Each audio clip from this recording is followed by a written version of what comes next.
Hey everyone, it's Laurie Itkin. I'm a CDFA, also known as a Certified Divorce Financial Analyst, practicing throughout California. And today I'm here with Amanda Singer with West Coast Family Mediation. She's the founder of West Coast Family Mediation, based in San Diego, but serving clients statewide as well.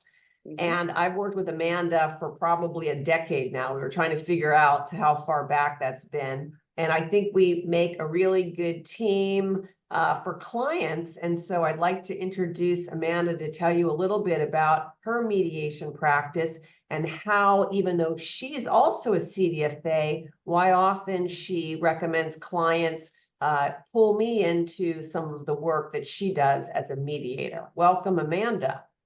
Absolutely. Thank you, Laurie.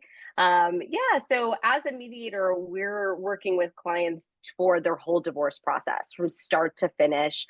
We do take care of the filing and the mediation and everything that needs to be done along with the court process.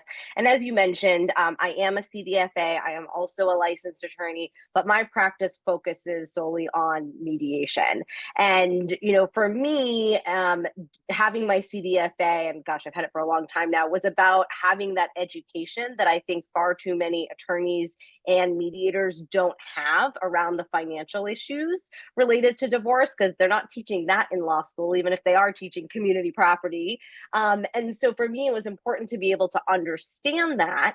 But one of the things that I talk about with my clients is that as a mediator, I can only wear one hat at a time, right? So I'm not representing either of them as an attorney. And in the same way, I can't be a CDFA and be their mediator. And so I find that's a great place where when they do need to have some things where they need an outside CDFA, someone like you, Laurie, is wonderful to be able to refer to and then to work together. And I find that, as a mediator who understands the financial issues, I can then work with their CDFA like you on whatever issues they're discussing and understand it, and then help them mediate those issues, but they're still getting an outside CDFA perspective, which I think is important. Yeah, and that's what I really appreciate about you, man, is that if I'm going to be writing technical reports about separate property tracing or restricted stock units, stock options, spousal support on that, you really get it. I mean, you understand these issues front and back. And so I know that any memos, you're going to be able to put it in the context that the clients can actually make decisions, can make agreements on. So that's, again, we've worked together for so long. We're really simpatico about that. Yeah, absolutely. And I love the memos that you provide to clients because they are so detailed. They provide all of the information, the data points, the whatever we can look at from a numbers perspective, and then that can inform the conversations and the negotiations we have as to, okay, well, what are they going to agree to in mediation? Because there may be some things that they agree to that's different from exactly what it says. And like for instance, there have been times where we might talk about what date are we going to use to value, and so you provide that information. One of the things that I think too is that I know you often will join mediators for a session to talk about the memo, and we've certainly done that when necessary, but I think sometimes it ends up not being necessary for you to actually spend the time and the money in a meeting, because I'm able to talk through that information with the clients, especially when it comes to things like stock options, RSUs, all of that. Absolutely. It makes it efficient process. Now, obviously, mediation is not an inexpensive way to get divorced. It's certainly less expensive than most of the litigated cases that go on. But, how do you have the conversation with clients when they're already paying you a fee? And then you're saying, hey, bring Laurie in or bring in one of Laurie's colleagues. What is that conversation like? Yeah, it's definitely every couple is going to be different, right? And the thing that I like to say to people is it's going to depend on their case and their situation as to if it's a need, right? We both know there are those cases where an additional CDFA isn't necessary because there isn't those stuff to discuss. But when there is, I really, again, one, it's about which hat I'm wearing and being able to do that. But also then it is, talking about how, you want to do everything right now, right or correct now. You want to make sure that you're not doing something incorrect that then is going to cause future conflict that's going to cost you a lot more money because you're litigating the issue now or in the future. And so I find that it's okay, yes, you're going to spend a little bit more now, but we're making sure that everyone has the correct information. I think things like stock options and RSUs, when we're trying to figure out separate property versus community property, is a great example, because they can say, oh, well, can we just split them equally, or can we do this and that? And it's like, but there's a lot more to it. And we want to make sure we have all the information before you make the decision as to how you're going to divide it. So I really look at it from the perspective of making sure that everything is done correctly now, and knowing that even though mediation does have a cost as well, it's really always going to be less expensive than litigation, and making sure that we can do that in a way where they do keep the costs down. I mean, what you're saying about getting it done right the first time is so important, because certainly being an expert in the space of equity compensation, I have attorneys coming to me and just regular individuals who are the clients come to me that say, hey, my marital settlement agreement says this. It was 2 years ago. We need a true up now, for instance, like how much child and spousal support is owed.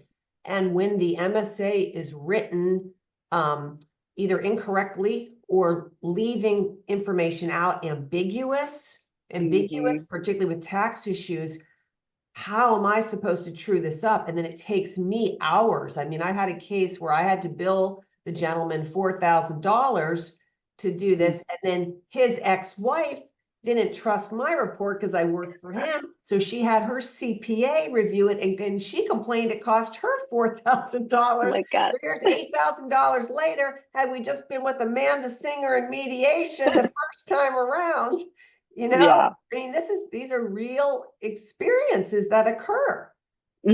Yeah, absolutely. And I think that I think that we are both of the mindset too, that not billing clients for work they don't need. Like, I know there are times where, you're aware of, this is what's important, this is what isn't, I'll do whatever work it is that you guys want me to, but this is kind of what I advise. And I think that that's also really important, because then clients trust that what they're getting done and the cost that they're paying is actually what they need to be doing.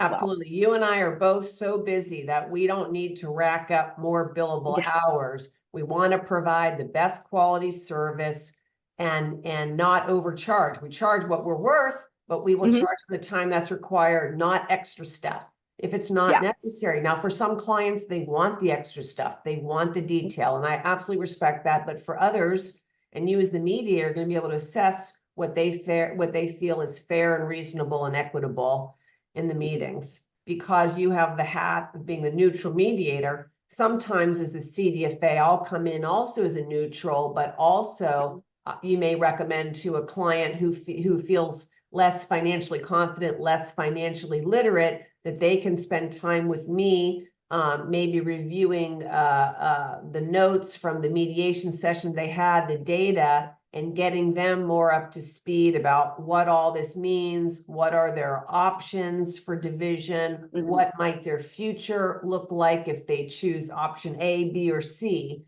And so that's a great, as a CDFA, I enjoy working with mediators because I can be in the neutral role. If needed, I can also be in the advocate role. And I've obviously done both with you very successfully. We've worked on so many cases together, and I think we have very pleased clients. I mean, not 100%, but mostly some good feedback. Absolutely. And it's really important too, when you work with one person who needs that, because what I find is then they come more prepared to the mediation meetings. And, usually their spouse is also happy because now they're able to talk about the finances and they're educated, and, we have more productive conversations, as opposed to somebody who just has a lot of concerns around the finances or hasn't been involved. So that's a really important role you play as well. Absolutely. So Amanda, what is the best way for people to reach you?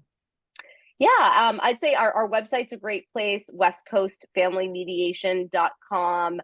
It's got our phone number, it's got a contact form, and we've got a lot of, like Laurie, a lot of great educational resources, videos, and things like that we like to share as well. Wonderful. So there you have it, Amanda Singer, westcoastfamilymediation.com. And I really appreciate your time today. Thank you. Thank you, Laurie.